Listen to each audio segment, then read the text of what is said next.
The clock struck 12.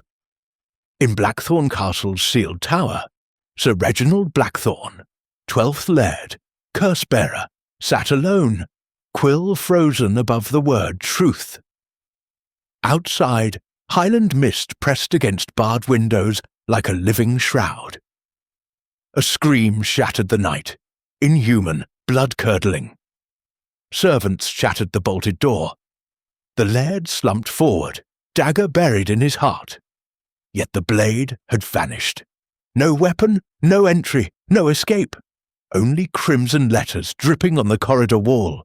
Truth. Hercule Poirot, summoned by a desperate letter, stepped into the fog-choked courtyard. The game of ghosts had begun, and the castle kept its deadliest secret.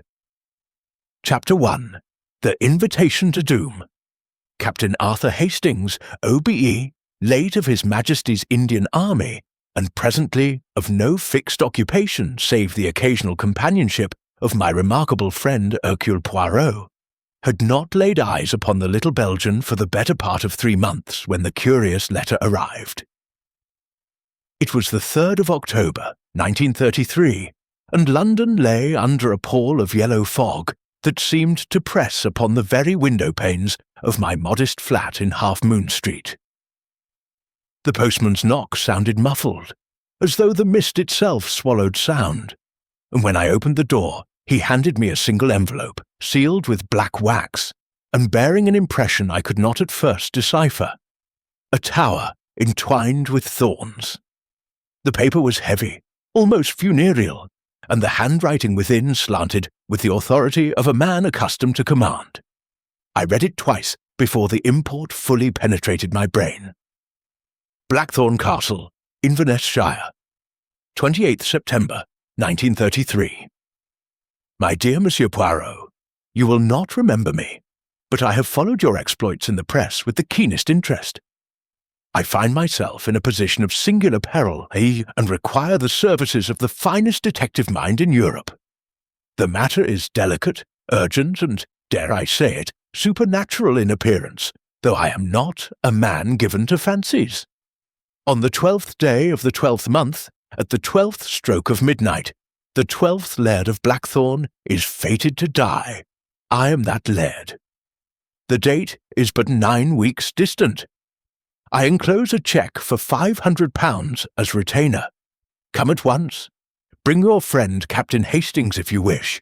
He strikes me as a man of sterling common sense. The castle is remote, the roads treacherous after Michaelmas, but a motor car will meet you at Inverness Station. Yours in extremis, Reginald Alistair Blackthorn, B2. I turned the envelope over in my hands.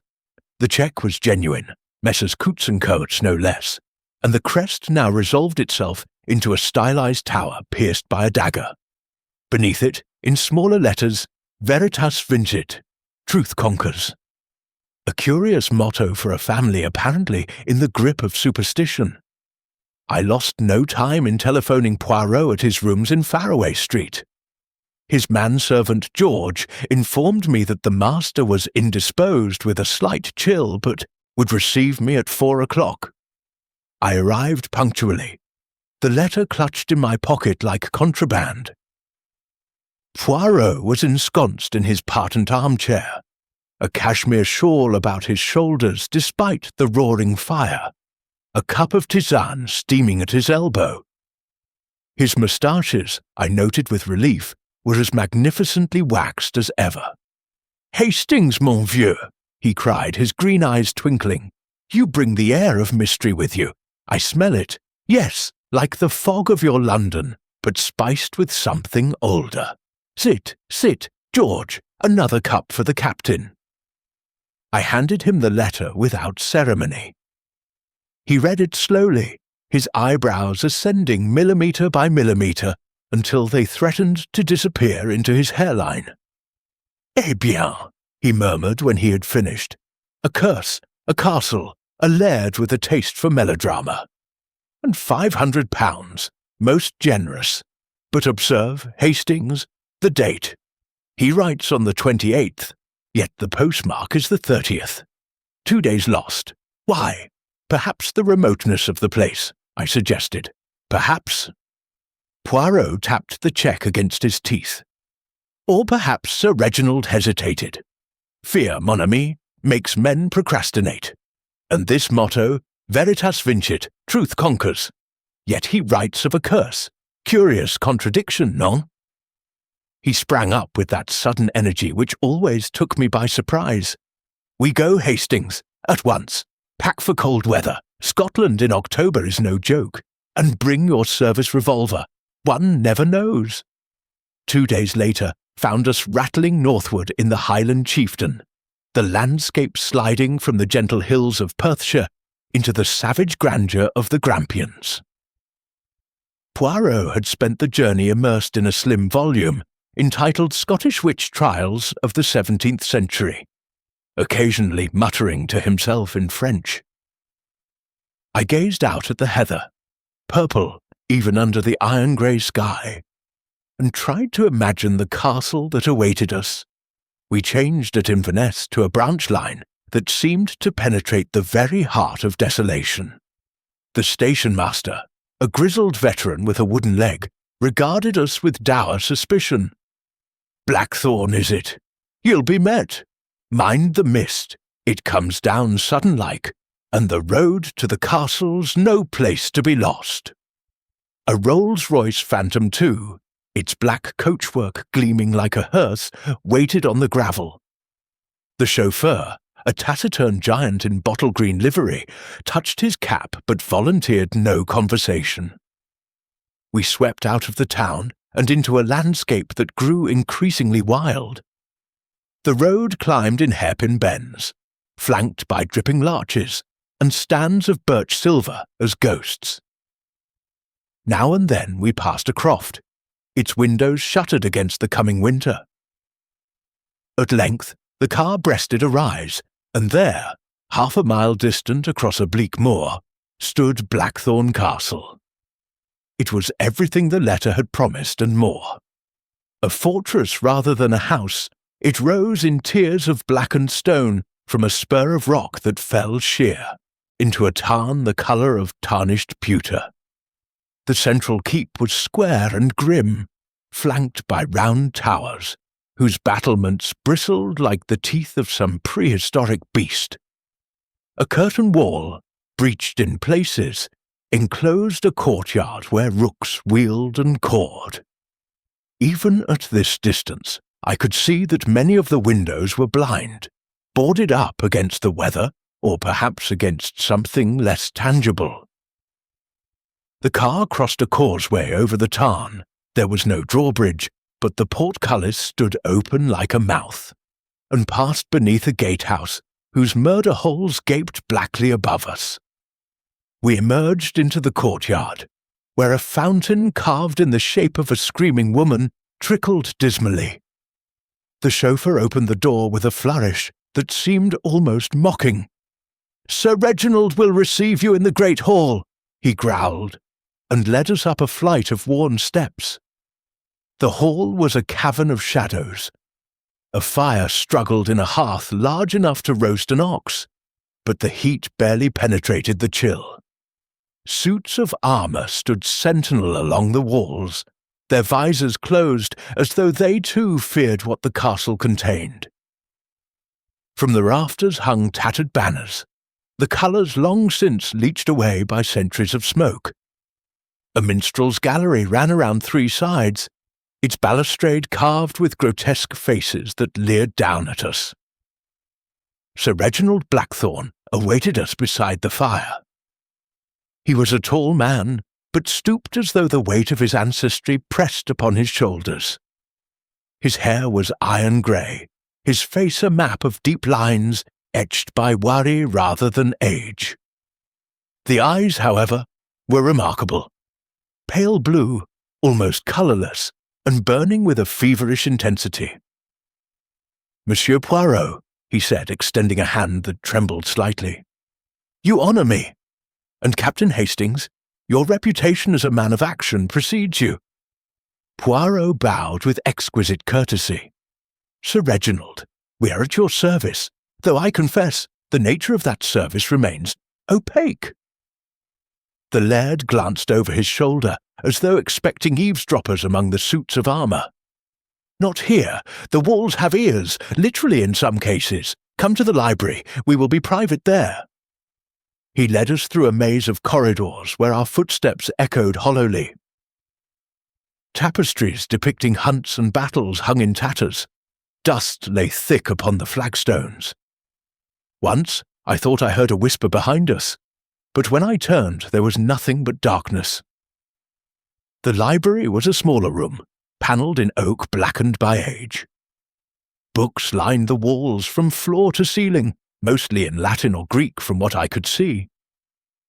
A fire burned here too, and the air was heavy with the scent of peat and old leather. Sir Reginald closed the door and shot a bolt that looked medieval. "Now," he said, sinking into a chair carved with thistles, "the curse." Poirot seated himself opposite, his small feet placed precisely together. I took a position by the fire, my hand unconsciously straying to the pocket where my revolver lay. "Proceed, monsieur." Sir Reginald drew a deep breath. "The Blackthorns came over, with Malcolm Canmore in the 11th century. We were granted these lands for services rendered at the Battle of Alnwick. But the true foundation of our misfortune dates to 1692. My ancestor, the 5th Laird, another Reginald, burned a woman at the stake on this very spot. She was accused of witchcraft, though the trial was a farce. As the flames rose, she cursed him and all his descendants. On the 12th day of the 12th month, when the 12th Laird sits in the tower, the 12th stroke of midnight shall be his last." He paused, his pale eyes fixed on Poirot. "Every 12th Laird has died on that date, in that hour. Some by accident, some by violence, one by his own hand. My father, the 11th, tried to cheat fate. He spent the night in prayer in the chapel, surrounded by his family. At the 12th stroke, he dropped dead of heart failure. The doctors called it coincidence. I know better." "And you," said Poirot softly, "are the 12th. I am. And the date is the 12th of December, 9 weeks hence." I cleared my throat. "Forgive me, Sir Reginald, but have you considered that this may be self-fulfilling prophecy? Fear can kill as surely as any dagger." The laird's laugh was bitter. "You think I have not told myself that? For years I dismissed the story as peasant superstition. Then, 3 months ago, the dreams began." "Dreams? Always the same. I'm in the southeast tower, the old laird's study. The clock strikes 12. A figure enters, faceless, cloaked in black. It raises a dagger. I try to scream, but no sound comes wok. Then I wake, soaked in sweat, the taste of blood in my mouth." Poirot leaned forward. "And these dreams, they coincide with anything? A change in the household, perhaps?" Sir Reginald hesitated. "My wife, Lady Eleanor, has been distant.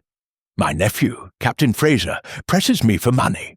The chaplain, Reverend Crowe, preaches hellfire with increasing fervour. Even my daughter Lydia flinches when I enter a room. But dreams are not evidence, Monsieur Poirot. There is more." He rose and crossed to a cabinet, unlocking it with a key from his watch chain. From within, he drew a small leather-bound book, its pages yellowed with age.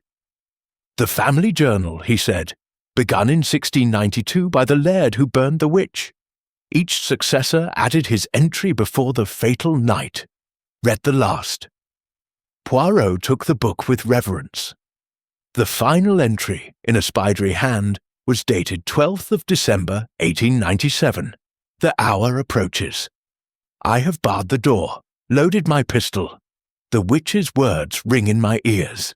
If I die this night, let it be known that I go defiant.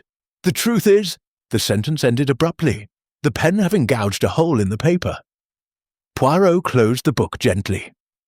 "The truth is, what, Sir Reginald?" "That is what I intended, to discover." I have spent these past months researching the trial of 1692. The woman, Morag MacLeod, was no witch. She was the laird's mistress, pregnant with his child.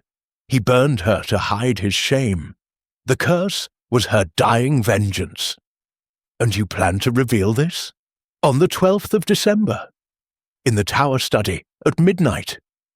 I would read the true history aloud, burn the journal, and let the curse die with the lie. But now, his voice cracked. Now I am not sure I will live to see the night. A silence fell, broken only by the crackle of the fire. Outside, the wind moaned in the chimney like a soul in torment. Poirot's eyes gleamed. You fear, then, not the curse, but murder? Sir Reginald met his gaze steadily. I fear both, but I am a rational man, Monsieur Poirot. If someone in this house seeks my death, they will use the curse as cover. That is why I sent for you. At that moment, a gong sounded somewhere in the depths of the castle. Deep, resonant, inevitable. Dinner, said Sir Reginald, rising. Come, you must meet the others, and remember, trust no one. As we followed him back through the corridors, I could not shake the feeling that the very stones watched us. The suits of armour seemed to shift imperceptibly. The tapestries rustled, though there was no draught. Once, I thought I saw a shadow flit across a doorway ahead of us. But when we reached it, there was nothing. The dining hall was another cavern, its table long enough to seat 30, though only 6 places were laid.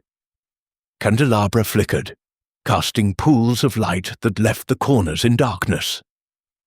The family was already assembled. Lady Eleanor Blackthorne was a handsome woman in her late 40s, her blonde hair coiled severely, her gown of black velvet relieved only by a single string of pearls. Her eyes were the colour of winter seas, and they regarded us with the wariness of a cat. Captain Hugh Fraser, the nephew, was a contrast, tall, sunburnt, with a military moustache, and the restless energy of a man who has seen too much action and too little purpose since. His evening clothes were well cut but worn at the cuffs, and his fingers drummed incessantly on the table. Dr. Miriam Voss, the family physician, was a striking brunette with the kind of bone structure that photographs well. Her white hands moved with the precision of a surgeon as she adjusted her napkin. She smiled at Poirot, but the smile did not reach her eyes. Reverend Silas Crowe was a gaunt figure in clerical black, his hair tonsured though he was no Catholic. His eyes burned with the fanaticism of the zealot, and his voice, when he greeted us, was a sepulchral rumble. Last came Miss Lydia Blackthorne, the daughter. She could not have been more than 24, but there was something withered about her, as though the castle had drained her vitality. Her gown was dove grey, her hair pinned back with childish ribbons. She curtsied prettily, but said nothing. Dinner was a intense affair. The food was excellent, venison in claret, oysters from Oban, but the conversation was stilted. Sir Reginald made the introductions, then lapsed into silence. Lady Eleanor attempted small talk about the weather. Captain Fraser responded with heavy-handed jokes about Belgian detectives. Dr. Voss asked Poirot's opinion on the latest advances in forensic science. Only the Reverend spoke at length, and then it was to warn against the sin of pride in believing one could outwit divine judgment. Poirot, for his part, observed everything with the air of a connoisseur sampling a new vintage. I noticed that he ate sparingly and drank nothing but water. After the sweet, a whisky soufflé that would have done credit to the Savoy, Sir Reginald rose. Monsieur Poirot, Captain Hastings, perhaps you would care to see the Tower Study. It is where I intend to spend the fatal night, and where, God willing, the curse will be laid to rest. We followed him up a winding stair that seemed to climb into the very heart of the keep. The air grew colder with each step. At the top, a heavy oaken door studded with iron confronted us. Sir Reginald produced a key the size of a small pistol and unlocked it. The study was a circular room some 20 feet across, its walls lined with books and curios, African masks, Polynesian idols, a human skull that grinned from a shelf. A massive desk dominated the center, its surface cluttered with papers. A single window, barred and shuttered, looked out over the tarn. The only other exit was the door through which we had entered. Sir Reginald crossed to the desk and picked up a sheet of paper. "This is the beginning of my confession, the true history of Morag MacLeod. On the 12th, I will complete it here, alone.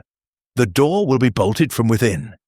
If the curse is real, let it strike. If not," he shrugged, a gesture of defiance tinged with despair. Poirot examined the room with meticulous care. The bolt, the window, the fireplace, even the floorboards. He tapped the walls, listening for hollow sounds. At length he straightened. "A most interesting chamber, Sir Reginald. Tell me, has anyone else a key to this door?" "Only my wife, and the butler, McAllister. He has served the family for 40 years. "And the window? Barred since the 15th century. No one has entered or left by that route in living memory." Poirot nodded thoughtfully. "Bon. Then we have a locked room. Should the worst occur, a classic problem." Sir Reginald managed a wintry smile. "I hope it will not come to that." As we descended the stair, the castle clock began to strike the hour. 9 solemn notes reverberated through the stone. Somewhere in the distance, a dog howled. A long, mournful sound that seemed to come from the very bowels of the earth. We parted from Sir Reginald in the great hall. He shook our hands with a grip that was almost desperate. "Tomorrow," he said, "we will speak further. Tonight, sleep lightly, messieurs. The castle dreams." Poirot and I were shown to adjoining rooms in the west wing. Mine was a bleak chamber with a 4-poster bed that looked as though it had accommodated generations of blackthorns in their final repose. A fire had been laid but not lit. The air was damp and cold. I unpacked my valise, placed my revolver on the bedside table, and sat down to write up my notes. It was past 11 when I heard it, a faint scratching at the door. I opened it to find Poirot in his dressing gown, a candle in his hand. "Hastings," he whispered, "come quickly, bring your pistol." I followed him into the corridor. The candle's flame flickered, throwing grotesque shadows on the walls. He led me to the foot of the tower stair, where a draught whispered like a dying man. "Listen," he breathed. From far above came a sound, faint but unmistakable. A regular rhythmic tapping. As of someone pacing in the study we had lately left. "But Sir Reginald said he would not work there tonight," I protested. "Precisely." Poirot's eyes gleamed in the candlelight. "Someone is in the tower. And the door, mon ami, was locked when we left it." We climbed the stair softly, our slippers making no sound on the stone. The tapping grew louder, then ceased abruptly. At the top, Poirot tried the handle. The door was still locked. He knelt, peering through the keyhole. "Dark," he muttered, "but wait." A faint glow appeared beneath the door, a thin line of light, as though a candle had been kindled within. Then, clear and chilling, came a voice. Sir Reginald's voice, though muffled. "The truth is, the light went out." Silence fell, broken only by our breathing. Poirot straightened. "Tomorrow, Hastings, we begin in earnest. For tonight, let us lock our doors and ponder the significance of a laird who speaks to empty rooms." We returned to our chambers. I lay awake long into the night, the castle's ancient timbers creaking around me like the bones of some great beast. At length, exhausted, I fell into a troubled sleep. I dreamed of the tower room. Sir Reginald sat at his desk writing furiously. The clock on the mantel showed 5 minutes to 12. As the hands reached the hour, the door burst open though the bolt was still shot. A figure entered, tall, cloaked, faceless. It raised a dagger that caught the firelight in a single crimson spark. Sir Reginald looked up. His lips moved, but no sound came. The dagger descended. I awoke with a start, my heart pounding. The room was dark, but through the window I could see the first pale hint of dawn. From somewhere below came the sound of a woman weeping. Soft, desolate, endless. I rose and went to the window. The mist still cloaked the moor, but high above the castle, the tower stood out clear against the sky.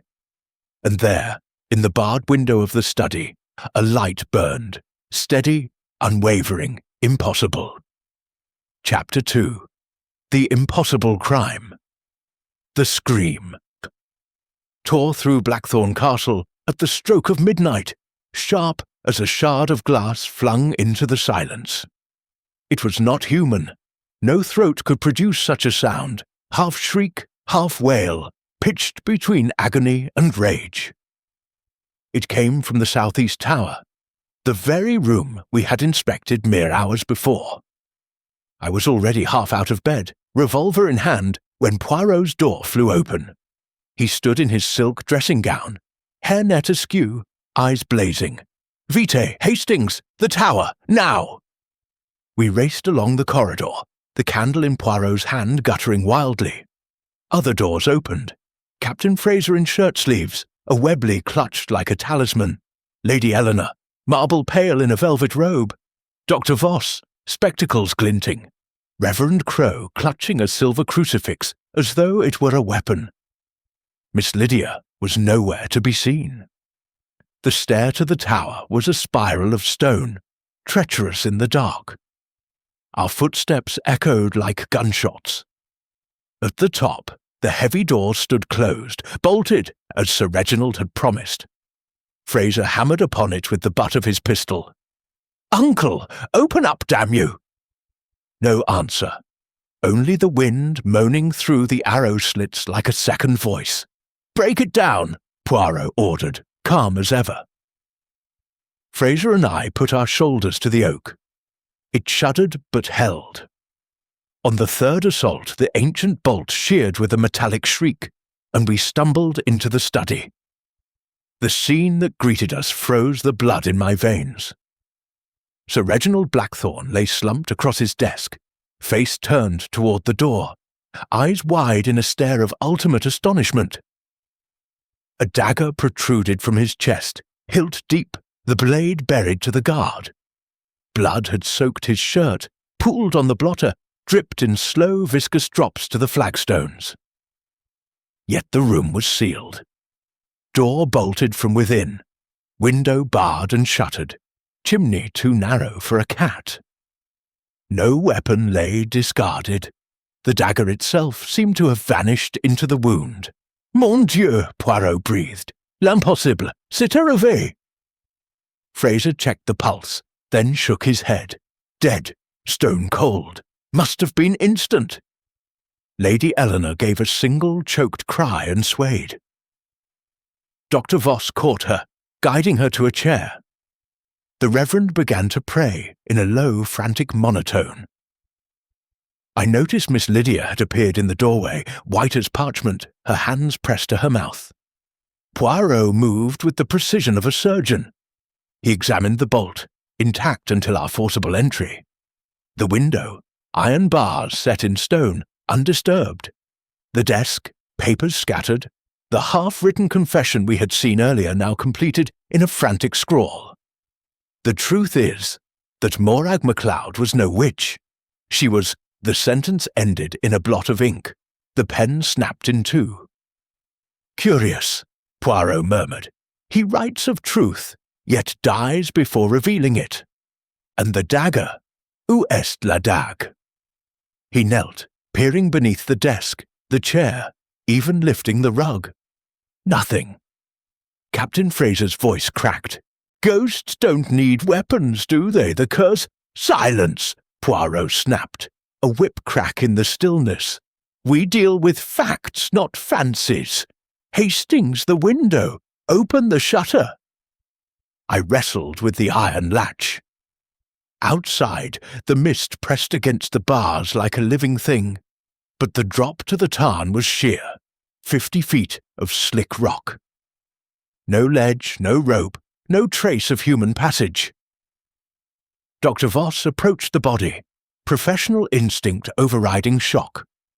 She touched the hilt gingerly. Entry wound precise, between the 5th and 6th ribs, death instantaneous. But the blade? It's not protruding at the back. It should be. She pressed gently. The hilt moved inward a fraction, then stopped. It's retracting? Poirot's eyes gleamed. Précisément. A trick dagger, stage property. The blade collapses into the hilt on impact. But where is the mechanism? He searched the corpse's clothing, the desk drawers, the floor. Nothing. The dagger remained embedded, a solid accusation. Reverend Crow's voice rose. "Vengeance is mine, saith the Lord. The witch has claimed her due." "Enough!" Lady Eleanor's tone cut like flint. "Reginald was murdered. We must telephone the police." "Impossible," Fraser said. "The exchange is cut. Storm took the lines 2 days ago. Nearest constable is 20 miles away, and the causeway floods at high tide. We're isolated until morning." Poirot straightened, brushing dust from his knees. "Then we preserve the scene. No one touches the body. Hastings, fetch McAllister. Have him guard the door.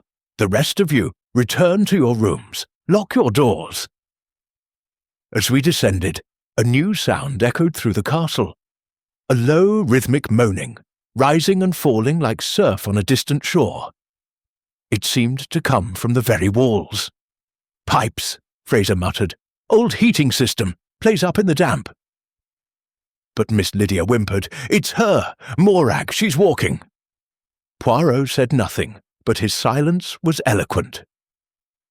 In the great hall, McAllister, a grizzled Highlander with a face like a granite crag, awaited us. Poirot gave crisp instructions. The tower door to be locked, key in his possession, no one to enter until daylight. The butler nodded grimly and took up station like a sentinel. I accompanied Poirot to his room. He paced, hands clasped behind his back. "Consider, Hastings, a locked room, a vanished weapon, yet not vanished, a curse fulfilled to the minute, and that scream, ah, quel cri, not Sir Reginald's, I think, too high, too theatrical. You suspect a trick? Je suspect too, but let us examine the impossible. The bolt was shot from within. McAllister swears no duplicate key exists save Lady Eleanor's, which she produces." He held up a small iron key on a velvet ribbon. "The window! Impassable! The chimney—" He shook his head, yet murder was done. A knock. Dr. Voss entered carrying a medical bag. "I've sedated Lady Eleanor and Miss Lydia. The shock?" She hesitated. "There's something else. In Sir Reginald's waste-paper basket. Burnt fragments. I pieced this together." She laid a scrap on the table. Charred but legible. The child lived, hidden, the true heir. Poirot's moustache twitched. Tiens, the plot thickens. A secret heir. Motive enough for murder. Another moan reverberated through the castle. Closer now. I went to the window. The mist had lifted slightly. Moonlight silvered the courtyard. For an instant, I thought I saw movement. A figure in white, gliding between the shadows of the fountain. Then it was gone. "Hallucination," I muttered. "Or projection," Poirot said softly. "Silver nitrate on glass, crude but effective in fog. Someone wishes us to believe in ghosts." He opened his door. "Come, we search the passages." We moved through the castle like conspirators, Poirot's candle our only light. In a disused pantry, we found fresh footprints in the dust, small, a woman's. They led to a section of panelling that swung inward at Poirot's touch, revealing a narrow passage smelling of damp stone and candle smoke. "Priest's hole," I whispered, "or smuggler's route? Both, perhaps." Poirot's voice echoed strangely. "These walls are honeycombed. A man could move unseen from tower to cellar." The passage twisted upward. We emerged behind a tapestry in the tower stair, mere feet from the murder room. A faint smell of burnt chemicals lingered. "Voila," Poirot said. "Access, but the bolt, how to shoot it from without?" He examined the door's inner mechanism. A thin wire, almost invisible, ran through a pinhole in the wood, connected to a cunning spring. Ingenious! The killer enters, strikes, retreats. A tug on the wire. Click, the bolt slides home. The scream, a phonograph record perhaps, triggered by the same mechanism. But the dagger. Patience, dawn will reveal all. As we returned to our rooms, a final horror awaited. In the corridor outside the tower, fresh blood had been daubed upon the wall in crude, dripping letters. Truth. The word glistened wetly in the candlelight. Poirot touched it, still tacky. "Pig's blood," he said, "from the kitchens, but the message, quel défi, the killer taunts us." He scraped a sample into an envelope. "Tomorrow, Hastings, we begin the hunt. For tonight, sleep if you can. The castle has spoken, and it will speak again." I lay awake until the pale light of morning crept through the shutters. The moaning had ceased, but in its place was a silence more terrible. The silence of a house that holds its breath before the next scream. Chapter 3. Whispers of the Curse. Dawn crept over Blackthorn Castle like a reluctant thief, pale light filtering through the mist to reveal a world washed in monochrome. The tarn lay flat and gunmetal grey. The moor beyond stretched away in folds of heather and peat, every blade of grass beaded with moisture. No birds sang. Even the rooks that usually wheeled about the battlements were silent, as though the castle's grief had muted them. I found Poirot already at breakfast in the smaller dining room, a chamber panelled in dark yew and lit by a single mullioned window. He was immaculate in a charcoal suit, his moustache waxed to needle points, a cup of chocolate at his elbow. Before him lay a neat array of objects. The wire from the tower door, the blood-smeared envelope, a shard of burnt paper, and, most curiously, a child's marble streaked with red. "Bon matin, Hastings. Sit, eat. We have much to do."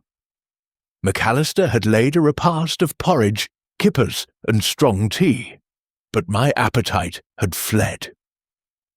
"Any progress?" I asked, pouring tea with a hand that still trembled from the night's horrors. "Progress? Toujours. Observe." He nudged the marble. "Found beneath the desk. Not Sir Reginald's. He loathed games. Someone stood there recently, perhaps nervously rolling it between fingers. And the blood on the wall, pig, as I suspected, but mixed with lamp oil. A deliberate recipe to remain wet longer. Theatrical, no?" The door opened to admit Dr. Voss, hollow-eyed but composed. She carried a telegram. "From Inverness. The police surgeon arrives by noon. Roads passable now. And this," she handed Poirot the flimsy. "For you." He read swiftly. "Bien. The yard confirms my suspicions about retractable daggers. Music hall suppliers sell them by the dozen. Our killer is an amateur illusionist." Lady Eleanor entered next, veiled in black, her movements brittle. Captain Fraser followed, unshaven, a whiskey glass already in hand, though the clock had not struck 9. Reverend Crowe brought up the rear, Bible clutched like a shield. Miss Lydia was absent, sedated, Voss murmured. Poirot wasted no time. We begin with alibis. Midnight. Where was each of you? Lady Eleanor spoke first, voice steady as winter ice. In my boudoir, reading. McAllister brought cocoa at 11:30. I retired at 12. Alone? My maid Jeanie sleeps in the dressing room. She heard the scream, came running. Fraser snorted. Billiards, alone. Racketing balls keeps the ghosts at bay. He drained his glass. Heard nothing till the hue and cry. Dr. Voss. Sir Reginald's dressing room. I'd given him a sedative for his nerves. Left him at 11:15. Was in the still room compounding tinctures when the scream came. Reverend Crow's eyes blazed. In the chapel, praying for the laird's soul. The Lord is my witness. Poirot's gaze lingered on each face. Parfait. Now, interviews. Lady Eleanor, with me. He led her to the library. I followed, notebook ready. The interview was a masterclass in delicacy. Poirot began with condolences, then slid into questions like a stiletto between ribs. Your marriage, madame, was it happy? Lady Eleanor's lips thinned. Reginald was difficult. The curse obsessed him. He believed I mocked it. And the inheritance? Everything to me, should he die without male issue. Lydia gets a pittance, enough for a season in London, no more. Poirot produced the burnt fragment. The true heir. Ring a bell. Her pupils flared. Reginald had fancies. A bastard son, he claimed, from his youth in Ceylon. I told him it was delirium. Yet you kept the key to the tower. For emergencies. He locked himself in during nightmares. Poirot dismissed her with a bow. Fraser was next. The captain sprawled in the chair, reeking of whiskey and defiance. Uncle owed me 30,000. Debts from the regiment. He promised a new codicil. Then he reneged. You were in Brazil, 29-31. Carrare, familiar. Fraser's sunburn paled. Hunted with Indians, fascinating stuff. Paralyses a monkey in seconds, but I never. Your alibi? Alone, as I said. But the billiard table, Q-chalk on my cuffs. Check it. Poirot did later. Chalk was there, but smudged as though applied after the fact. Dr. Voss entered briskly, medical bag in hand. Autopsy preliminary. Death between 11:55 and 12:05. Dagger entered heart, but no exit wound. The blade collapsed as you suspected. Traces of curare on the hilt. Curare? Poirot's eyes gleamed. You keep it? Samples for research. Locked in my dispensary. Someone broke the cabinet last week. I thought it was Lydia sleepwalking. The Reverend was last. He stood rigid, quoting scripture. The sins of the fathers. Sir Reginald mocked God. I warned him. You believe in the curse? I believe in justice. The witch's blood cries out. Poirot leaned forward. You were seen, monsieur, near the tower at 11:40, by the scullery maid. Crow's knuckles whitened on the Bible. I walked the corridors in prayer. The girl is mistaken. Miss Lydia was interviewed in her room. A bower of faded chintz. She sat propped against pillows, eyes huge in a translucent face. Father locked the tower to protect the truth, she whispered. He said someone would kill him for it. Who? I don't know. But the moans every night, from the walls. He said it was Morag calling her child. Poirot showed her the marble. Recognition flickered. Mine, from childhood. I dropped it in the study yesterday. Father let me visit. He was writing something about a locket. Locket? Mother's? Inside, a curl of hair. Not hers. Dark, like a native's. Poirot's moustache twitched. Tiens. That afternoon, we explored the passages. Poirot traced the wire's path to a junction box, hidden behind a suit of armour. Inside, a gramophone horn, wax cylinder still warm. The label read, Banshee Whale, Effects Record, London, 1928. Notre fantôme, Poirot said. Someone rehearsed the haunting. In the chapel, we found Crow's prayer stall, Beneath it, a flask of communion wine laced with laudanum. To steady the nerves, he claimed later. But the dose was enough to fell a horse. At 4 o'clock, the police arrived. Inspector McCrae, a dour Highlander with a voice like gravel. He examined the scene, grunted approval at Poirot's deductions, then took statements. The body was removed to the icehouse. As dusk fell, the castle seemed to exhale. We gathered in the great hall for tea. Tension crackled like static. Fraser poured whiskey with a shaking hand. Curse or no, someone's playing silly buggers. That blood on the wall? Pig's blood, you say? Kitchen's locked at night. Yet the key hangs by the scullery door, Poirot observed, accessible to all. Lady Eleanor set her cup down with a clatter. Reginald's confession, where is it? Vanished, McCrae said. Desk drawers empty save receipts. Poirot smiled thinly. Not vanished, memorized by the killer. A sudden crash from the chapel. We ran to find the crucifix shattered, the altar cloth slashed. In the debris, a single word scratched into the wood. Liar Crow crossed himself. Satan's work!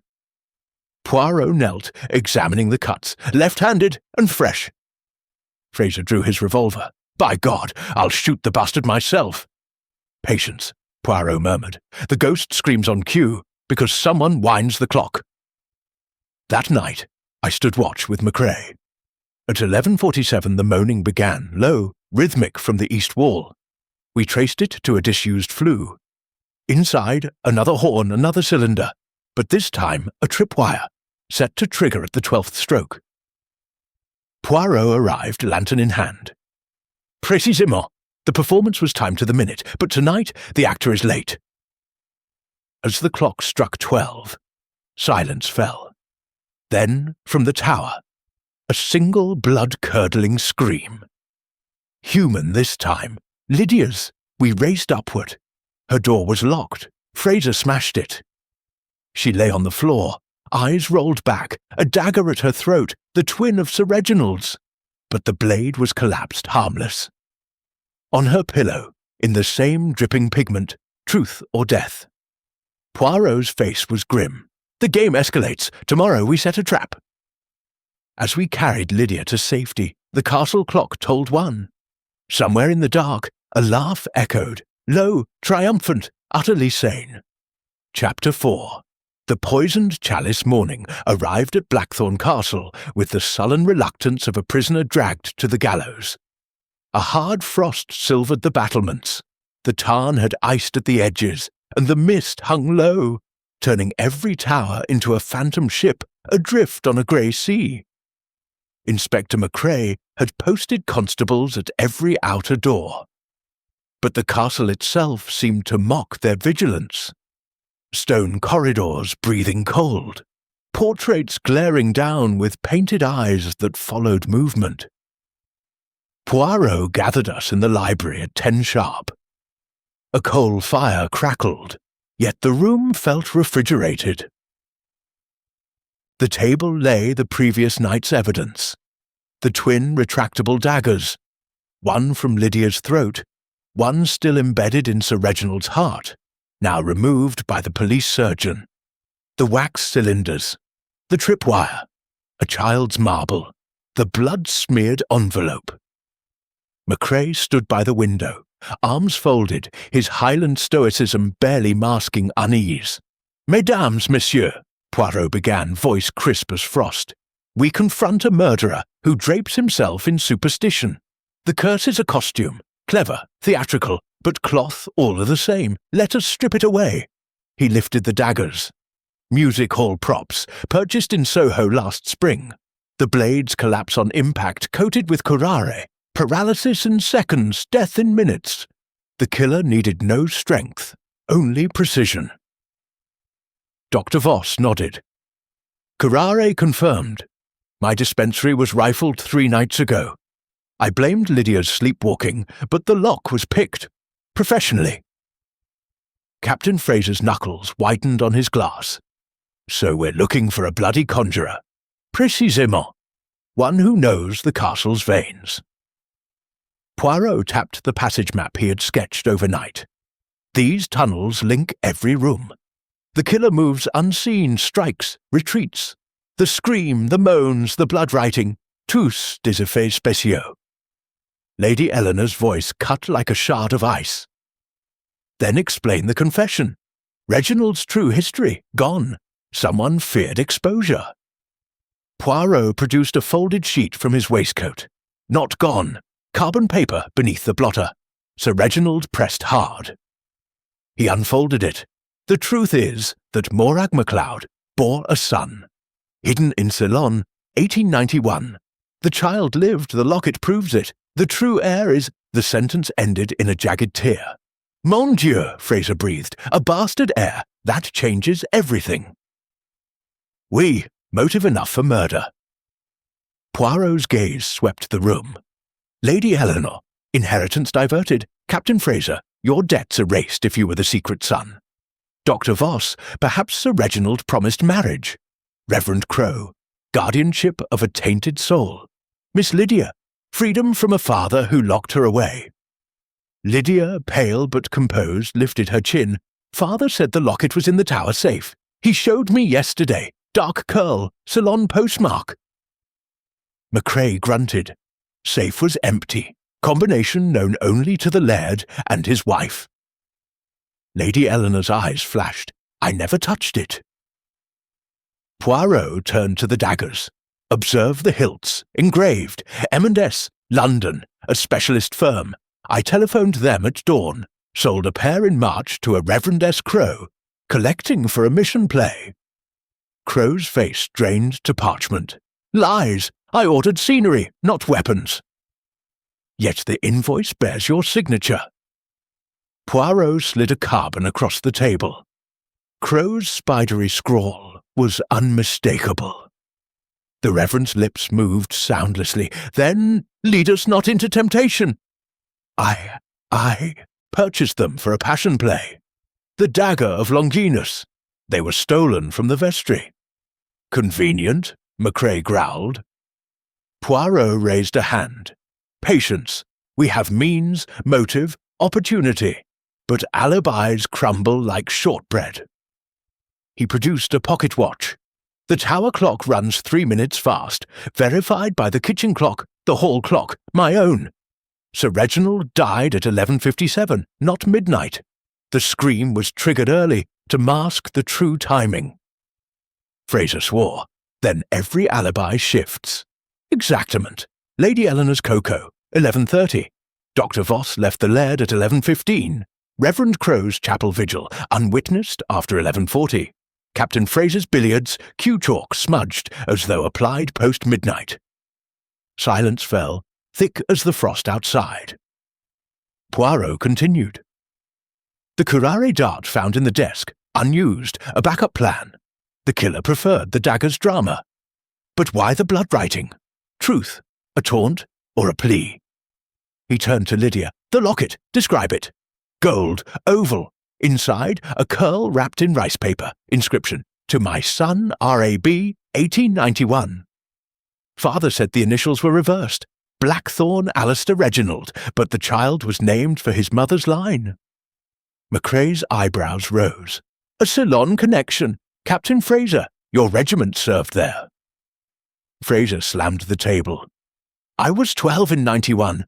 Uncle was in Colombo, alone. If there's a bastard, it's not me. Poirot's eyes gleamed. A law. We search for the locket and the true heir. The hunt began at noon. Constables scoured passages. McAllister unlocked attics untouched since Victoria's reign. Poirot and I took the tower study. Beneath a loose flagstone we found a tin box. Inside, a child's drawing, stick figures labelled Mama Papa Baby, and a photograph, faded but clear. A young Sir Reginald, arms around a dark-skinned woman, heavy with child. On the back, Moraganah, Candy, 1891. Voila, Poirot murmured. Proof, but where is the child now? A shout from below. Macrae burst in, holding a small velvet pouch. Found in the Reverend's quarters. sewn into his mattress. Inside, the locket. The curl was gone, but the inscription matched Lydia's description. Crow was summoned. His denials crumbled like ash. I found it in the chapel, meant to destroy it. The sin? No, you hid it, why? Before he could answer, a cry from the great hall. We raced down to find Fraser on his knees, clutching his throat. On the table, the communion chalice, overturned. Red wine pooled like blood. Poison! Voss screamed, forcing emetic down his throat. Fraser convulsed, retched, survived. The wine reeked of bitter almonds, cyanide. McCrae sealed the hall. Attempted murder in front of witnesses. Who poured the wine? Crow pointed a trembling finger. I filled the chalice for evening prayer. Left it on the sideboard. Anyone could— No, Poirot interrupted. The chalice was clean at breakfast. McAllister swears it. Someone substituted it after noon. Fingerprints were taken. Fraser's obvious. But beneath the base, a smudge of lamp oil and pig's blood. The same mixture as the wall writing. Poirot's voice cut through the chaos. The killer grows desperate. First Sir Reginald, then Lydia, now Fraser. Why? Fraser, pale but defiant, rasped. Because I confronted Uncle yesterday. He admitted the Ceylon bastard. Said the boy died in infancy. I demanded my share anyway. Liar, Lady Eleanor hissed. Reginald told me the child lived, sent money monthly via a Colombo lawyer. The payments stopped last month. Poirot's eyes narrowed. Then the heir is alive and close. The locket was bait, the poison, a warning. He turned to Crow. You knew the truth, the mission play. Cover for researching Ceylon records. You found the heir. Crow's face twisted. The child was baptized Silas Morag Blackthorne, sent to an orphanage in Glasgow. I traced him. He's— A scream from the courtyard. We rushed to the window. In the frost, etched deep into the flagstones, I am the truth. The letters steamed, as though written in acid.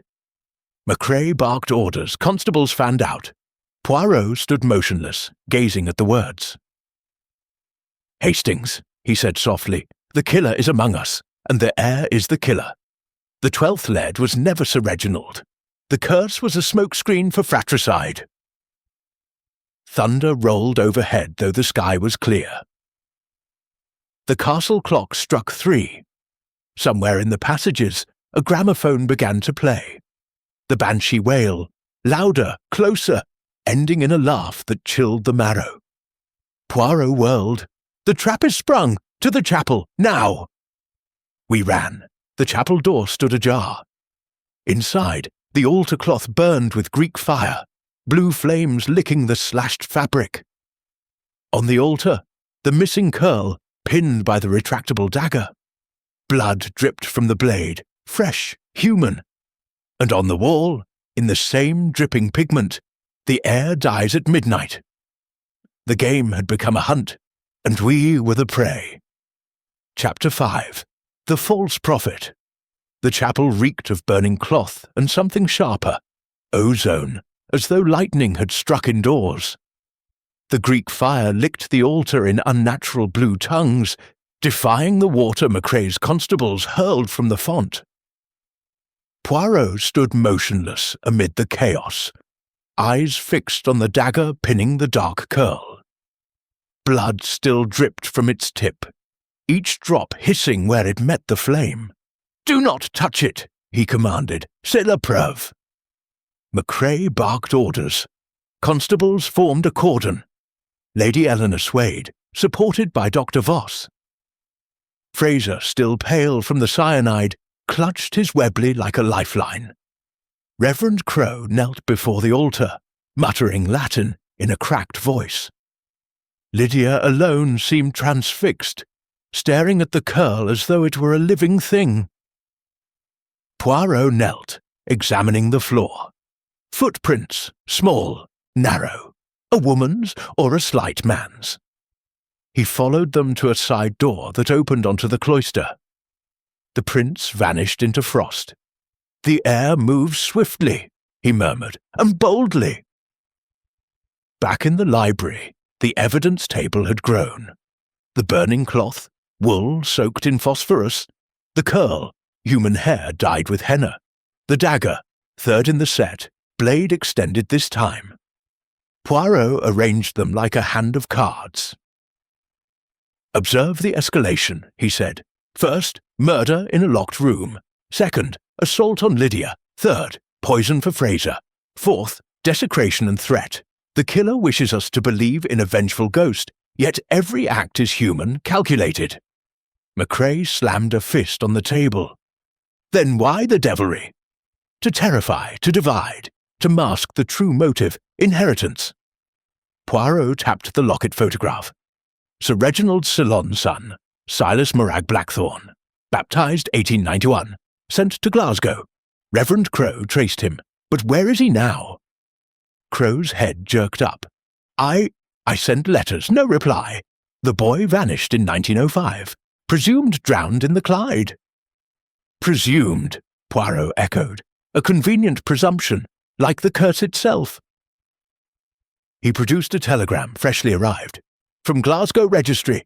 Silas Morag Blackthorne, age 14, entered the Merchant Marine under the name Silas Crowe. Last sighted 1918. Chaplain's papers, demobbed after the war." The room froze. Crowe's face crumpled. "You," Fraser snarled, levelling his pistol. "You're the bastard." "Non," Crowe cried. "I am Silas Crowe, ordained 1920. The boy took my name in gratitude. I mentored him. He died in the influenza." Poirot's voice cut like a scalpel. "Liar. The influenza claimed no sailor named Crowe in 1918. You are Silas Morag Blackthorne. You returned to the castle that bears your blood, became chaplain to your half-brother, sowed terror with the castle's own tricks. The curse was your weapon." Crowe's eyes darted like a trapped animal. "Prove it." Poirot smiled thinly. "The locket, the curl, your mother's. You kept it all these years. The mission play, cover for researching your birthright. The daggers purchased in your name, the phosphorus stolen from the estate's old signalling kit, and the blood on the chapel dagger." He held up a vial. "Tested by Dr. Voss. Type O. Yours, monsieur. From a cut on your thumb, see the plaster." Crowe lunged for the door. Fraser tackled him. Constables pinned his arms. He thrashed, spitting curses in Gaelic. "The tower," Poirot continued calmly. "You entered via the passage, struck with the collapsing dagger, curare to ensure silence. The scream was your recording, triggered by the clock. You retreated, shot the bolt with the wire, then staged the haunting to drive Sir Reginald's heirs mad." Lady Eleanor's voice was venom. "You would have let me hang for it." "No," Crowe gasped. "The curse would claim you all. I would take the castle as its holy guardian, cleanse the sin." Macrae snapped cuffs on him. "Silas Blackthorne, I arrest you for the murder of Sir Reginald Blackthorne." But Poirot raised a hand. "Un moment. The body. Where is it?" Crowe laughed, a broken sound. "Safe. In the crypt. I planned a resurrection. Blame the witch fully. The 12th laird returned to claim his own." We raced to the crypt beneath the chapel. The air was thick with mould and candle smoke. Sir Reginald's coffin lay open, the corpse gone. In its place, a suit of armour, arranged as though in prayer, a retractable dagger in its gauntlet. "The final act," Poirot said, "the ghost in steel." But as constables searched, a shout from above. Lydia's voice shrill with terror. We found her in the great hall, pointing at the minstrel's gallery. There, in the shadows, stood a figure, tall, cloaked, faceless. It raised a hand. The gramophone in the passage began to play, the banshee wail, louder than ever. Fraser fired. The bullet struck stone. The figure vanished. Poirot was already moving. "The gallery, stairs behind the tapestry." We pursued. The passage twisted upward, emerging onto the roof. The figure stood at the parapet, cloak billowing in the wind. Moonlight glinted on a mask, white porcelain, featureless. "Arrêtez!" Poirot shouted. The figure turned. For an instant I saw eyes, crow's eyes, wild with triumph. Then he leapt. Not to the courtyard, 50 feet to death, but sideways, onto the leads of the west tower. A rope, invisible in the dark, caught him. He swung, vanished through a garret window. "The passages again!" Poirot panted. "He knows every inch." We followed, lanterns swinging. The chase led through attics choked with cobwebs, down servants' stairs into the kitchens. There, a trapdoor stood open, the old ice house. Footprints in the frost led downward. The ice house was a cavern of glittering rime. Sir Reginald's body lay on a slab, shrouded in a winding sheet. Beside it, a mirror on a stand, a lantern, a coil of wire, the ghost's projection equipment. But Crow was gone. Macrae sealed the castle. Every room searched. Nothing. At midnight, the clock struck 12. The gramophone played once more. The wail ending in Crow's recorded voice. "The truth is mine. The castle is mine. The 12th Laird lives." Poirot stood in the great hall, surrounded by the exhausted household. "He's here," he said quietly, "hiding in plain sight. The false prophet has one last sermon." He turned to Lydia. "The marble. You dropped it in the tower. But whose footprint was beside it?" Lydia's eyes widened. I thought it was father's. But the shoe was smaller, polished, like a clergyman's," Poirot finished. "Crow wore lifts in his boots. Vanity of a small man. The footprint was his." A groan from the chapel. We ran. Crow lay before the altar, dagger. In his chest, the 4th retractable blade, extended this time. Blood pooled, real blood. His eyes stared sightlessly at the vaulted ceiling. On the altar, in his own hand, "The heir dies with me," Macrae knelt. "Suicide, confessed in blood." Poirot shook his head. "No, look, the angle, upward thrust, someone stood behind him." He lifted Crow's hand. Beneath the nails, porcelain dust, the mask. "The true killer silenced him," Poirot said. "Crow was the puppet. The heir is still among us." As constables carried the body away, the castle clock struck 1. From the crypt came a sound, scratching, insistent, like a coffin lid being pried from within. Poirot's face was grim. "The resurrection begins, but whose?" The wind howled outside, rattling the stained glass windows. In the flickering candlelight, the saints seemed to weep blood. Chapter 6. Shadows and Mirrors. The scratching from the crypt rose and fell like a dying heartbeat, now frantic, now faint, as though whatever clawed beneath the flagstones fought for air. Torches guttered in the draught that swept up the spiral stair. Frost glittered on the iron-bound door. Macrae's constables hesitated, shotguns at the ready. Poirot alone moved forward, lantern raised, his small figure casting a giant shadow on the vaulted ceiling. "Messieurs," he said quietly, "we descend into the lair of the beast. But remember, beasts are clever, and this one wears a human face." The crypt was colder than the grave it housed. Ice crystals starred the walls. Our breath hung in clouds. Sir Reginald's empty coffin stood open like a broken promise. The scratching had ceased the instant our boots touched the lowest step. Silence pressed, thick as peat. Poirot knelt beside the coffin. "Observe the shroud, torn from within, yet the nails are unbroken." He lifted a fold of linen. Beneath lay a false bottom, hinged and sprung. A priest's hole within a tomb. Our resurrected laird was meant to rise dramatically. A low moan echoed. Not the gramophone this time, but something raw, animal. It came from the far corner, where shadows pooled behind a row of stone sarcophagi. Macrae levelled his revolver. "Show yourself!" The moan resolved into words, hoarse, broken. "Help! Please!" We advanced. Behind the last sarcophagus lay Captain Fraser, bound and gagged, his evening clothes torn, face bruised and blooded. His eyes rolled white with terror. "Uncle's alive," he gasped when the gag was removed. "Saw him, walking, cloak and mask." Poirot's moustache bristled. "Impossible! The body was examined." Fraser shook his head violently. "Not the body. A double, same height, same limp, dragged me here. Said the heir would take my place." Macrae cut the ropes. Fraser staggered to his feet, clutching a wall for support. It was Crow's voice, but deeper, like a recording slowed. Poirot's eyes glelled. "A double! Of course, the Castle's theatre has costumes aplenty." He turned to the constables.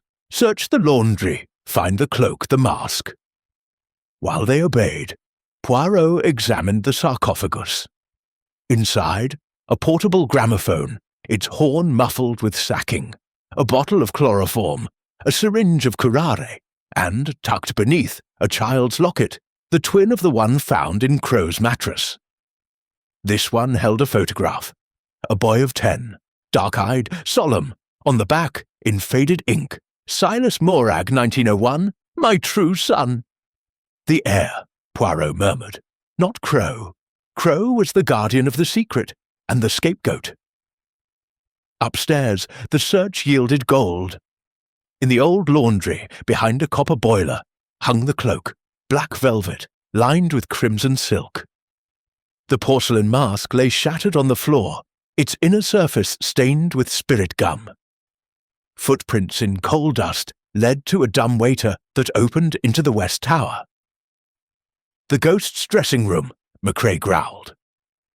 Poirot reconstructed the night. Crow believed himself the heir, deluded by forged papers. The true killer used him, supplied the daggers, the recordings, the phosphorus. Crow staged the hauntings, the killer struck the blows. When Crow became dangerous, silenced. Lady Eleanor's voice floated from the doorway, brittle with contempt. "Then who is the true heir?" Poirot held up the locket. Someone who knew this existed. Someone with access to the passages, the dispensary, the chapel. Someone who could impersonate Sir Reginald. Dr. Voss entered, medical bag in hand. "Fraser needs stitches, and I found this in the dumbwaiter." She produced a reel of wire, identical to the bolt mechanism, and a small projector lantern. Silver nitrate plates, the ghost in the window was a slide. Poirot nodded. The haunting was elaborate, too elaborate for one man. A conspiracy of two, the puppet and the puppeteer. Lydia appeared, wrapped in a shawl, eyes huge. "The mirrors," she whispered. "Father showed me once. Secret panels in the great hall. For watching guests. The killer used them." We hurried to the hall. Behind a tapestry of the Battle of Flodden, a panel slid aside at Poirot's touch. A narrow gallery ran the length of the room, pierced with spy holes. From here, every seat at the table was visible. A chair stood ready, a notebook open on it. Entries in a neat feminine hand. 12:11. R. Agitated. Mentioned codicil again. F. Drunk. E. Cold. C. Preaching. 12:12 midnight. The deed is done. Truth buried with him. The last line was fresh, ink still wet. "A woman's hand," Poirot said, "and a woman's motive." Lady Eleanor's face was stone. "You accuse me." "No, madame. I observe." He turned to Voss. "You treated Sir Reginald for insomnia. You had access to curare, to the dispensary key. You were seen near the tower at 11:40 by the scullery maid." "I was fetching laudanum," Voss protested. "And you signed for the each house daggers under Crow's name. A favour for a lover?" Voss flushed crimson. "Reginald and I, yes. He promised to leave Eleanor. Marry me, legitimise our child," gasps rippled. Lydia swayed. "Our child?" Fraser roared. Voss's voice broke. "Born in Ceylon, 1920. A daughter, hidden with nuns in Colombo. Reginald sent money until last month. He changed the codicil, everything to Lydia. Poirot's eyes softened a fraction. So you allied with Crowe. He believed himself the heir. You used his delusion. Together you staged the curse. He provided the theatre, you the poison. But when he discovered the true locket, he went mad, Voss whispered, threatened to expose everything. I had no choice. She sank to her knees. Macrae cuffed her wrists, but Poirot raised a hand. A moment. The body double. Fraser saw Sir Reginald walking. Explain. Voss laughed a hollow sound. A dummy. Stuffed clothes, wig, limp, rigged with wire. Crowe's idea. Final touch for the resurrection. We stored it in the ice house. Macrae's constables found it minutes later. A mannequin in Sir Reginald's dressing gown. Face painted with wax. Joints articulated. Grotesque in the torchlight. The performance was complete, Poirot said, but the audience rebelled. As Voss was led away, Lydia approached Poirot. Eyes dry now. The truth, she said. Father's letter. Where is it? Poirot produced a folded sheet from his pocket. The carbon copy, complete. The truth is that Morag MacLeod bore a son. Hidden in Ceylon, 1891. The child lived. The true heir is Captain Hugh Fraser, born of my sister-in-law, 1898. Legitimized in secret. The Ceylon story was a blind. Fraser stared, dumbstruck. Me? We? Your debts. Sir Reginald paid them to keep you close. The codicil left everything to you. Lady Eleanor knew nothing. Voss believed her daughter the heir. Crowe, deluded pawn. Lady Eleanor's scream echoed through the hall. Bastard! Fraser rounded on her. You poisoned the chalice, tried to kill me. To protect my daughter's future, she spat. Macrae cuffed her too. Conspiracy to murder, all of you. But Poirot shook his head. No. Lady Eleanor acted alone in the poison, a panic. The murder was Voss and Crowe. The hall fell silent. Outside, the frost began to melt. A weak sun pierced the mist. Lydia touched Fraser's arm. Cousin, she said softly, the castle is yours, but the curse was greed. Poirot finished. The human heart is the true dark castle. As the prisoners were led to the waiting cars, a final discovery. In the minstrel's gallery, a child's marble, red-streaked, warm to the touch. Poirot pocketed it. A keepsake, he said, from the one who watched it all. The gramophone in the passage gave one last wail, then fell silent forever. Chapter 7. The 11th hour. Dusk bled across the highlands like a wound, the last light, catching on the frost-rimed battlements of Blackthorn Castle, and turning every window into a blind eye. The police cars had gone, taking Dr. Voss, Lady Eleanor, and the body of Reverend Crowe, 3 prisoners in a convoy of iron and silence. Captain Hugh Fraser, newly revealed as the legitimate heir, stood alone in the great hall, staring at the family crest above the hearth. The tower pierced by a dagger, the motto Veritas Vincit now seeming a cruel jest. Poirot and I lingered. Inspector Macrae had offered us escort to Inverness, but Poirot refused with a delicate shake of the head. Non, mon ami, the play is not finished. One act remains. Fraser turned, his face a map of exhaustion and triumph. You're sure, Poirot? The codicil, legal, ironclad, Poirot replied. Signed before witnesses in Colombo, 1925. Your mother, Sir Reginald's sister-in-law, died in childbirth. He adopted you in secret, paid your debts, kept you close. The Ceylon bastard was a smokescreen, the curse, a distraction. Lydia entered, carrying a tray of tea things. Her hands no longer trembled. Cousin, she said softly, setting the tray on the long table. The castle is yours. I want none of it. Fraser's laugh was bitter. After all this blood, I'll sell the damned pile. Let the National Trust have their haunted ruin. Poirot watched them over steepled fingers. Before you sell, monsieur, one task remains. The truth must be spoken aloud. In the tower, at the 11th hour. Sir Reginald planned it thus. We honour him. Fraser frowned. The tower, after everything. Précisément. The room where the lie began must hear the truth end it. Ons Heirs, 11 o'clock. Bring the codicil, the locket, the photograph, Miss Lydia, the marble, Hastings, your revolver. The clock in the hall struck 9 as we climbed the spiral stair. The tower study had been cleared of police tape, the bloodstains scrubbed, though a faint rust-coloured shadow lingered on the blotter. Moonlight slanted through the barred window, silvering the dust motes that danced like tiny ghosts. Poirot arranged us with ceremonial care. Fraser at the desk, the codicil open before him. Lydia to his left, the child's marble in her palm. I stood by the door, revolver drawn but not raised. Poirot took the centre, the locket dangling from his fingers. Monsieur, mademoiselle, he began, voice resonant in the stone chamber. We are here to lay the curse, not with prayer, not with exorcism, but with fact. Captain Fraser read. Fraser's voice shook at first, then steadied. I, Reginald Alistair Blackthorne, being of sound mind, revoke all previous wills. To my natural son, Hugh Reginald Fraser, born 1898 to my beloved Elizabeth, I leave Blackthorne Castle and all entailments. He continued through the legal phrasing, each clause a hammer blow against centuries of deceit.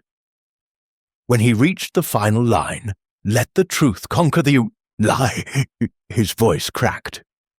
Lydia placed the marble on the blotter. It rolled once, stopped against the codicil. Father kept this, she said, from the day I dropped it here. He said it reminded him of innocence lost. Poirot opened the locket. The photograph of the dark-eyed boy stared up at us. Silas Morag Blackthorne. Crow's delusion. The real boy died in infancy. Crow forged the rest. He laid the locket beside the marble. The props of the drama. The dagger. He produced the retractable blade from his pocket, collapsed it with a click. A toy. The blood, pigs, the moans, wax cylinders, the ghost, mirrors and wire. Fraser slammed the desk. Then it's over. Voss killed him. Crow staged the rest. Eleanor tried to poison me. Case closed. Poirot's smile was wintry. Presque.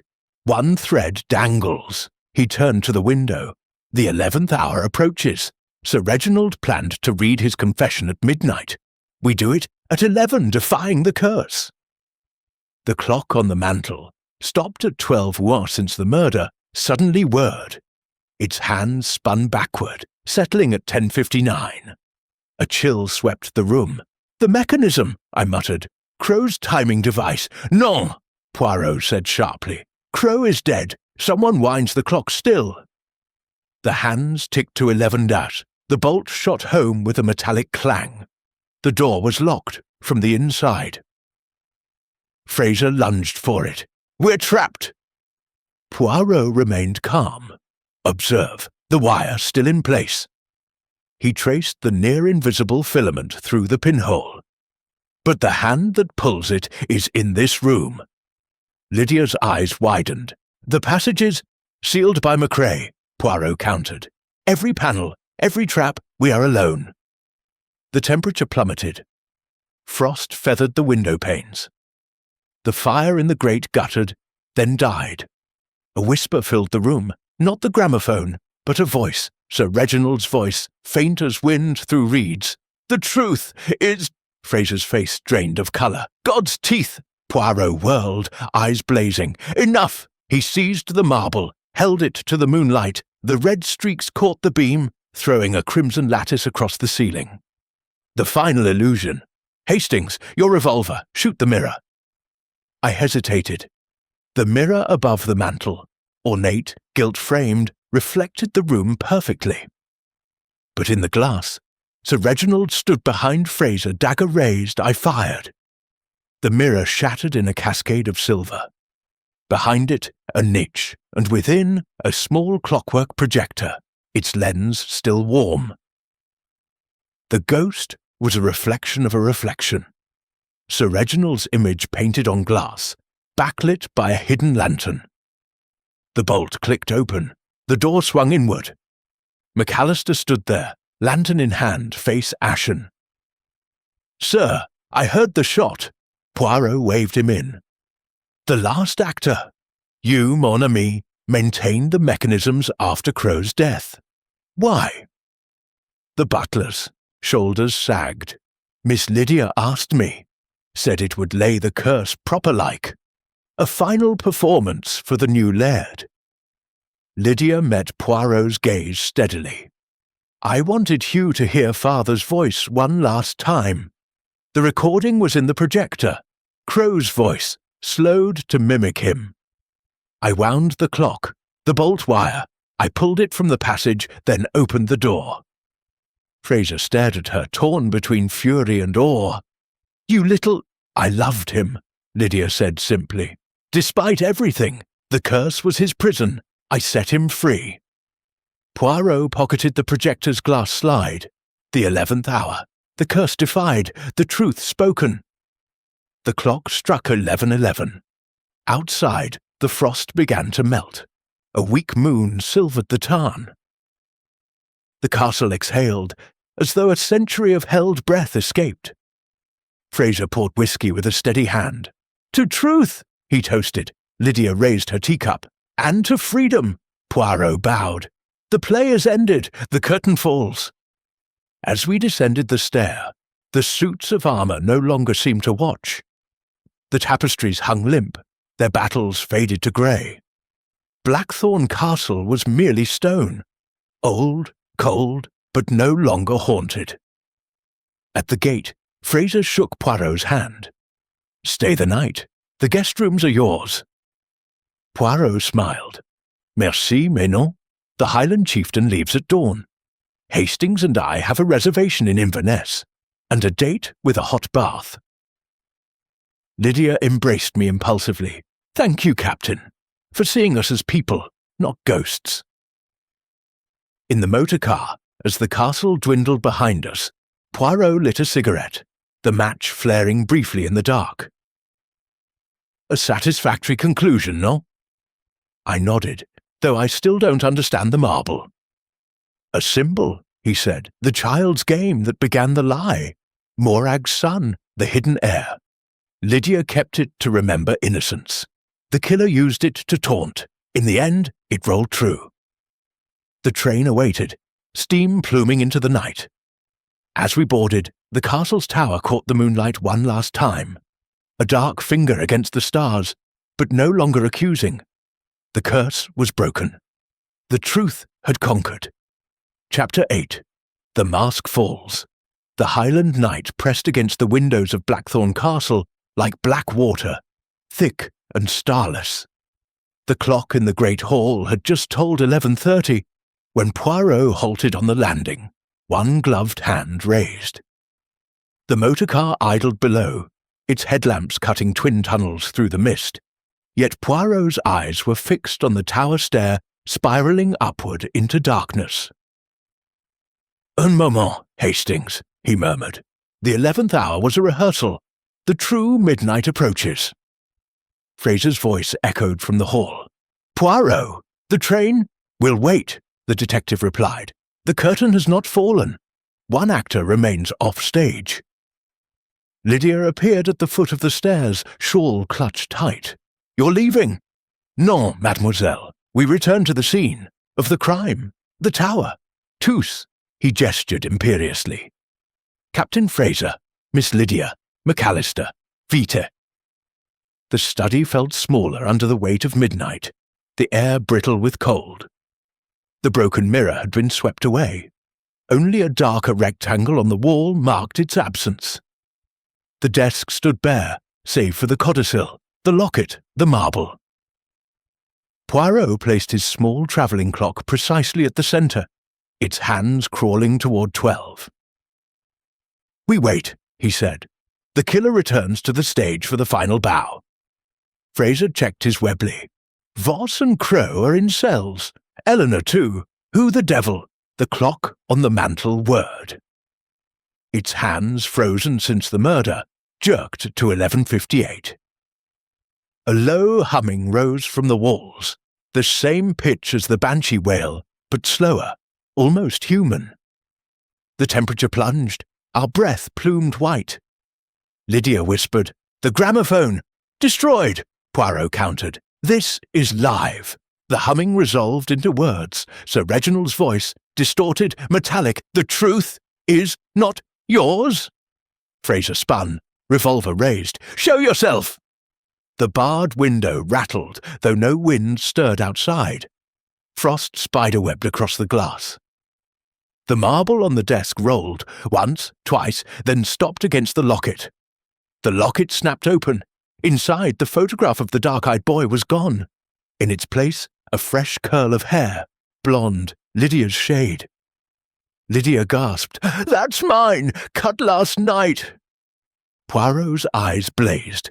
"The killer is here! Maintenant!" He seized the marble, hurled it at the fireplace.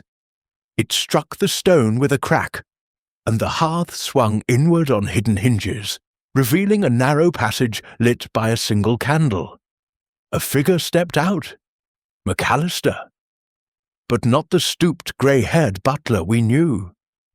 He stood tall, shoulders squared, the candle revealing a face younger beneath the powder, eyes sharp and mocking. The clerical collar was gone. In its place, a black cravat. In his right hand gleamed the fourth retractable dagger, blade extended, tip wet with fresh blood. "Bravo, Monsieur Poirot," he said, voice smooth, educated, devoid of the Highland burr. "The mask falls at last." Fraser levelled his pistol. "McAllister, you?" "Silas Morag Blackthorne," the man corrected. "Butler for 40 years, a fiction. I entered service in 1919, age 16 after the orphanage." Sir Reginald never suspected his own bastard served his whiskey. Poirot nodded slowly. "You forged Crow's delusion. You supplied the daggers, the curare, the recordings. Crow believed himself the heir. You let him play the ghost while you struck the blow." Silas smiled. "Crow was useful, fanatical, gullible. I fed him forged letters, planted the locket. He staged the hauntings, I killed the laird. The retractable blade, my design, improved with a spring release. Curare from Dr. Voss's cabinet, easy when one has the keys." Lydia's voice trembled. "You cut my hair, a memento," Silas said. "The true heir collects trophies. Your father's watch, Crow's Bible, now a lock of the heiress's hair." He stepped forward. The candle threw his shadow gigantic across the ceiling. The curse was perfect cover. Every Blackthorne feared it. I simply fulfilled it. Fraser's finger widened on the trigger. "Why?" "Because the castle is mine by blood." Silas's eyes burned. Morag MacLeod was my grandmother. Her son, my father, died in Ceylon. But the line continued. I am the 12th laird, not you, Captain. Your codicil is forgery, Sir Reginald's hand, but my pen. Poirot's voice cut like a blade. No, the codicil is genuine, witnessed in Colombo by a magistrate. You altered the castle's copy, but the original resides with Messrs. Coutts. Your forgery is exposed. Silas laughed, a sound like breaking glass. Then I take what is mine by force. He lunged. The dagger flashed toward Fraser's throat. Fraser fired, too late. The bullet struck the desk, splintering wood. Silas was upon him, blade descending. I tackled him from the side. We crashed to the floor, the dagger skittering across the flagstones. Silas was wiry, strong. His fingers clawed for my eyes. Fraser scrambled for his pistol. Lydia screamed. Poirot moved with astonishing speed. He seized the marble, pressed it into the dagger's hilt, and twisted. The blade collapsed with a click, harmless. Silas roared, elbowing me in the ribs. I gasped, grip loosening. He rolled free, snatched the locket, and bolted for the passage. "The window!" Poirot shouted. Fraser fired again. The bullet struck the bars, ricocheted, grazed Silas's shoulder. He staggered but did not fall, Blood bloomed on his shirt, yet he laughed. "The truth dies with me!" He hurled the candle. It struck the passage wall. Oil splashed, ignited. Flames whooshed upward, licking the ancient timbers. The passage became a chimney of fire. Silas vanished into the inferno. We stumbled back, coughing, eyes streaming. The fire roared, hungry, centuries of dry wood feeding its appetite. The tower filled with smoke. "Out!" Fraser yelled, grabbing Lydia. We raced for the door. The bolt was jammed, warped by heat. Fraser kicked it. The oak splintered. We tumbled into the corridor as the study became a furnace. Below, the castle bell clanged. McAllister's successor, or perhaps the fire itself, sounding the alarm. Servants spilled into the courtyard with buckets, but the tower was lost. Flames leapt from the window, a fiery banner against the night. We watched from the causeway as the southeast tower collapsed inward, a roar of sparks and stone. The curse's final victim, consumed by its own lie. Dawn found us on the Inverness train, soot-streaked but alive. Poirot cleaned his nails with a pocket knife, serene as ever. "A tragic end," I said, "but just." "Just," Poirot mused. Silas Blackthorne was the true heir, by blood, if not law. The castle burned with him. Perhaps that is justice. Fraser and Lydia joined us in the dining car. He carried a small tin box, salvaged from the butler's pantry. "The original codicil," he said, "and this." He opened it. The marble, scorched but intact. The locket, chain-melted, but photograph preserved. A single retractable dagger, blade forever collapsed. Lydia touched the marble. Let the games end. The train whistle screamed as we crossed the moor. Blackthorn Castle smouldered in the distance, a broken crown against the pale sky. The curse was ash. The truth, finally, irrevocably, had conquered. Chapter 9. The Final Confession. The smouldering ruins of Blackthorn Castle stood against the pale November dawn, like the blackened ribs of some prehistoric beast. Steam rising where the fire brigade's hoses had doused the last embers. The southeast tower was gone, reduced to a jagged stump of stone, its ancient secrets cremated within. The courtyard reeked of wet ash and scorched oak. Rooks wheeled overhead, their cries the only sound in a landscape suddenly emptied of menace. Inspector McCrae's men picked through the debris with grim efficiency, but the body of Silas Morag Blackthorne, McAllister, the false butler, the true heir, was never found. The passage had collapsed behind him, sealing the crypt in a tomb of fire and rubble. Poirot stood at the edge of the causeway, hands clasped behind his back, gazing at the ruin with the air of a conductor who has just heard the final chord. "C'est fini," he murmured. "The curtain falls on a tragedy older than the stones." Captain Hugh Fraser, now undisputed laird, though of ashes, approached, his face etched with soot and sleeplessness. Lydia walked beside him, her dove-grey coat singed at the hem, the child's marble clutched in her gloved hand. A police motor car idled nearby, ready to take us to Inverness and the waiting train. "You were right, Poirot," Fraser said, voice hoarse. "The castle took its revenge, burned itself to keep the secret." "Non, mon capitaine," Poirot replied. "The castle was innocent. It was the lie that burned, centuries of deceit, kindled by greed and lit by blood. Silas was the spark, but the tinder was laid long ago." Lydia opened her hand. The marble caught the weak sunlight, its red streaks now blackened. "He kept this all those years," she said softly. "The boy who served father's whiskey, who polished the silver, who knew every creak of the floorboards. He was family, and we never saw him." Poirot took the marble gently, turning it between his fingers. "He saw you, mademoiselle, every day. He watched Sir Reginald write the codicil that disinherited the myth and crowned the truth. He heard the whispers of the salon bastard, the forged locket, the curse, and he waited 40 years for the 12th night. Fraser kicked a charred beam. Voss and Crow were his puppets. Eleanor, poor fool, danced to the same tune without knowing the piper.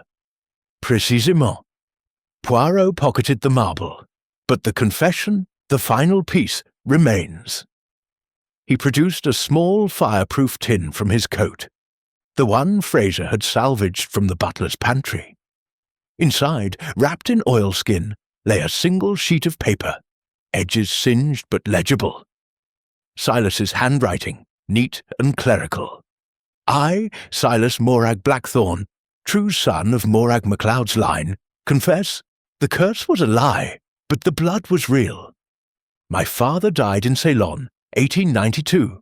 I was born in secret 1903, to a maid who vanished. The laird, my grandfather, sent me to Glasgow. I returned in 1919, took McAllister's name, served the man who stole my birthright. Crow believed himself the heir. I fed him forgeries. Voss wanted her child legitimized. I gave her curare and hope. Eleanor feared disinheritance. I let her poison the chalice, then saved Fraser to prolong the terror.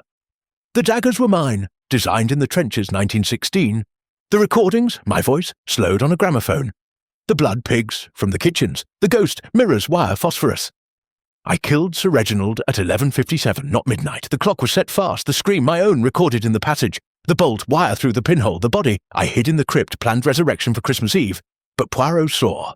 The marble rolled true. The mask fell, the castle burns with me. The truth is ash. The 12th laird dies as he lived, unseen. Let the stones keep their silence. Silas Morag Blackthorne. 12th of December 1933, 3:14 a.m. Fraser read it aloud, voice cracking on the final line. Lydia wept silently, tears cutting channels through the soot on her cheeks. Macrae approached, helmet under his arm. The coroner's satisfied. Death by misadventure, self-immolation in the course of arson. Voss and Crow will hang for conspiracy. Lady Eleanor, transportation likely. The codicil stands. Your laird, captain, of whatever's left. Fraser surveyed the ruin. I'll raise the rest. Build something new. A school, perhaps. Let children play where ghosts once walked. Poirot bowed. A noble epitaph. The motor car carried us away from the tarn, the road winding through heather now touched with winter gold. Lydia sat opposite, the scorched locket in her lap. He loved the castle, she said, in his twisted way. That's why he burned it, to keep it from us. Love and hate, Poirot mused, are twins in the human heart. Silas hated the lie, loved the blood. In the end, he chose fire over forgiveness. At Inverness Station, the Highland chieftain waited, steam pluming into the crisp air. Fraser shook Poirot's hand with military crispness. You saved more than our lives, monsieur. You saved our souls. Lydia embraced me impulsively. Tell London the Highlands are free of curses. On the train, Poirot ordered chocolate and biscuits, settling into his corner, with the satisfaction of a man who has tied every knot. I watched the Highlands slide past. Bare hills, silver birches, the occasional croft with peat smoke curling from the chimney. A strange case, I ventured. The heir was the servant. The curse was a confidence trick. The murder, a stage illusion. Yet real blood flowed, Poirot replied. Real grief, real fire. The supernatural is a mirror, Hastings. It reflects what we bring to it. Fear, greed, guilt. Silas brought them all. He produced the marble, now cleaned, the red streaks revealed as veins of garnet. A keepsake, from the boy who rolled it across the tower floor, dreaming of the day he would sit at the desk. The train gathered speed. Behind us, Blackthorn Castle dwindled to a smudge of smoke on the horizon. Ahead lay London fog and the quiet order of Poirot's flat in Faraway Street. At Perth, a telegram awaited. Poirot, stop. Castle ruins. Yield 1 item. Stop. Child's shoe, charred. Stop size. 3. Stop. Macrae. Poirot folded it with a sigh. Silas's childhood. The last ghost. He slipped the marble into his waistcoat pocket beside his cigarette case. The truth, he said, is rarely comfortable, but it is always final. The train thundered south, carrying us from the ashes of a curse into the ordinary light of a winter morning. Chapter 10. Dawn over Blackthorn. The Highland chieftain thundered south through a landscape rinsed clean by winter rain, the Grampians giving way to the gentler hills of Perthshire. Then the flat fields of the lowlands. Dawn had fully broken by the time we crossed the Forth Bridge, the steel lattice glinting like frost under a pale sun. Poirot sat opposite me in the dining car, his small feet precisely together, a fresh cup of chocolate steaming at his elbow. The scorched marble lay on the tablecloth between us, catching the light like a drop of frozen blood. "You are pensive, mon ami," he observed, stirring his drink with delicate circles. "The case is closed, yet your brow remains furrowed." I gazed out at the passing countryside. Neat hedgerows, stone walls, the occasional church spire piercing the mist. "It feels incomplete," I admitted. Silas vanished into fire. No body, no grave, the castle destroyed. Lydia and Fraser left with ashes and a codicil. "It's victory, Poirot, but a hollow one." He smiled, that small cat-like smile that meant he had already seen 3 moves ahead. "Hollow? No. Consider, the curse began with a woman burned for love. It ended with a man burned for hate.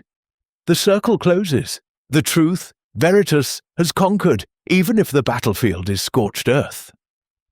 The waiter brought kippers and toast. Poirot ate with his usual precision, dabbing his moustache after each bite. I pushed my plate away, appetite still dulled by the reek of smoke that clung to our clothes. "And the child's shoe?" I asked. "Macrae's telegram, size 3. Silas at 10 years old? Perhaps. A relic," Poirot said. "The orphanage sent his belongings when he entered service. He kept it in the butler's pantry, hidden behind the silver polish.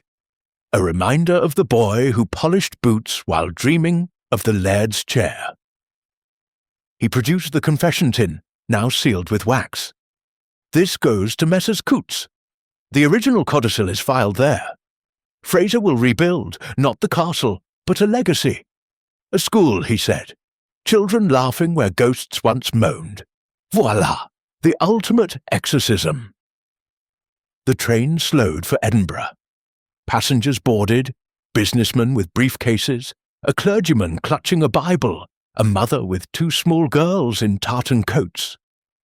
One of the girls stared at Poirot's moustache with open fascination. He winked. She giggled and hid behind her mother's skirt. "Innocence," Poirot murmured. "The true counter to curses. Lydia will marry, perhaps. Fraser will sell the land to the crown. The tarn will fill with rowboats. The moor will bloom with heather. Time heals, Hastings. Even stone forgets." At Waverley Station, a porter took our bags. The platform smelled of coal smoke and coffee. A newsboy shouted headlines. "Blackthorn curse ends in blaze. Heir presumed dead." The photograph showed the ruined tower, flames frozen in mid-leap. Poirot bought a paper, scanned it, folded it neatly. The world moves on. By evening, it will be yesterday's sensation. We changed for the night Scotsman to London. The sleeping berths were narrow but clean, the blankets thick. I lay awake as the train rocked south, the rhythm of the wheels a lullaby. Through the window, the moon followed us, full now, silvering the fields of Northumberland. Poirot knocked softly at my compartment door. He stood in his dressing gown, a candle in a holder, the marble in his other hand. "One last detail," he said. "The blood on the marble. I had it tested in Inverness. Not pigs, human, type AB, Silas's." I sat up. He cut himself. On the night of the murder. The dagger's spring was stiff. A drop fell as he retracted the blade. The marble rolled through it, picked up the stain. He kept it as a trophy, then a taunt. In the end, it betrayed him. He placed the marble on my bedside table. "Keep it, Hastings, a reminder. The smallest clue can topple the grandest illusion." Sleep came at last, dreamless and deep. King's Cross at dawn. London fog swirled around the taxis, the scent of chestnuts from a vendor's brazier. Poirot's flat in Faraway Street welcomed us with George's impeccable breakfast, eggs, bacon, marmalade on toast. The fire crackled, the morning papers lay folded, the Blackthorn story already relegated to page 7. Poirot bathed, changed into a fresh suit, waxed his moustache to perfection. I telephoned my club, arranged a room. Before leaving, he handed me a small parcel wrapped in brown paper. "For your memoirs," he said, "when you write this one, call it The Dark, Castle Truth. The public loves a title with resonance." Inside, the marble, the scorched locket, the confession tin, and a single wax cylinder.